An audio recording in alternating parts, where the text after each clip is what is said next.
आज की दुनिया में जहां सब कुछ इतनी तेजी से बदल रहा है, करियर में आगे बढ़ने के लिए क्या चाहिए? क्या सिर्फ टेक्निकल नॉलेज काफी है या फिर कुछ और भी है? आज की इस बातचीत में हम इसी पहेली को सुलझाएंगे।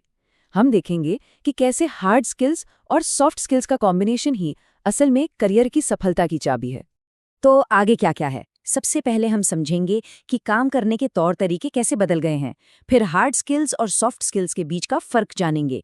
इसके बाद हम देखेंगे कि इन दोनों को मिलाना इतना ज़रूरी क्यों है। फिर एक दिलचस्प सफ़र पर चलेंगे, एक टेक्निकल एक्सपर्ट से एक लीडर बनने तक का। और हाँ, ये भी जानेंगे कि अपने सारे स्किल्स को सही तरीके से कैसे दिखाया जाए। और आखिर में हम बात करेंगे एक ऐसे माइंडसेट की जो हमें भविष्य के लिए तैयार करेगा। चलिए तो शुरू करते हैं। देखिए, जॉब मार्केट जो है ना, वो लगातार बदल रहा है और इस बदलाव के साथ चलना ये अब कोई ऑप्शन नहीं बल्कि ज़रूरत बन गया है। तो सवाल ये उठता है कि क्या सिर्फ टेक्निकल स्किल्स के दम पर आज कोई अपना करियर सुरक्षित कर सकता है? पहले तो यही माना जाता था कि अगर टेक्निकल नॉलेज मजबूत है तो सब ठीक है। पर क्या आज भी ये बात उतनी ही सच है? इस बात को समझने के लिए जरा इस आंकड़े पर नजर डालिए। वर्ल्ड इकोनॉमिक फोरम का अनुमान है कि अगले 10 सालों में टेक्नोलॉजी की वजह से करीब 1 अरब नौकरियों का रूप बदल जाएगा। जी हाँ, 1 अरब। इसका सीधा सा मतलब है कि हमें अडेप्टेबल बनना होगा, मतलब नई चीज़ों को अपनाने और सीखने के लिए हमेशा तैयार रहना होगा। तो फिर इसका हल क्या है? इसका जवाब छिपा है हार्ड स्किल्स और सॉफ्ट स्किल्स को समझने में। तो चलिए जरा गहराई में उतरते हैं और देखते हैं कि ये आखिर हैं क्या। बहुत सिंपल तरीके से समझते हैं। हार्ड स्किल्स मतलब क्या, यानी किसी को क्या आता है। ये हैं आपकी टेक्निकल योग्यताएं।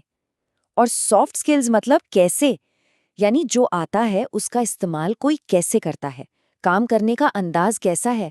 अब हार्ड स्किल्स की बात करें तो ये वो स्किल्स हैं जिन्हें आप आसानी से नाप सकते हैं।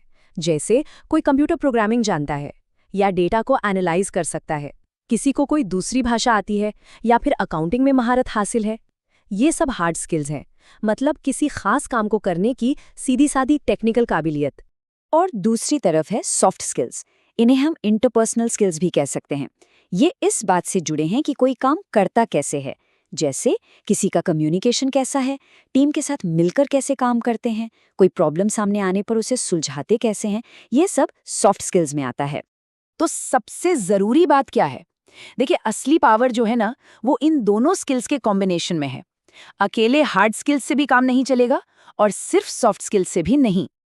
ये आंकड़े देखिए, ये कहानी खुद ब खुद बयां कर देते हैं। अगर किसी के पास सिर्फ हार्ड स्किल्स हैं तो नौकरी मिलने की संभावना सिर्फ 8% है। सिर्फ सॉफ्ट स्किल्स हैं तो 30%। लेकिन जब किसी के पास दोनों का कॉम्बिनेशन हो तो यह संभावना सीधे उछलकर 62% पर पहुंच जाती है। सोचिए कितना बड़ा फर्क है।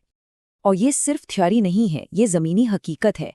एसएचआरएम की एक रिपोर्ट बताती है कि 30% एचआर मैनेजर्स को भर्ती करते समय सबसे ज्यादा मुश्किल ऐसे लोगों को ढूंढने में होती है जिनके पास सही सॉफ्ट स्किल्स हो।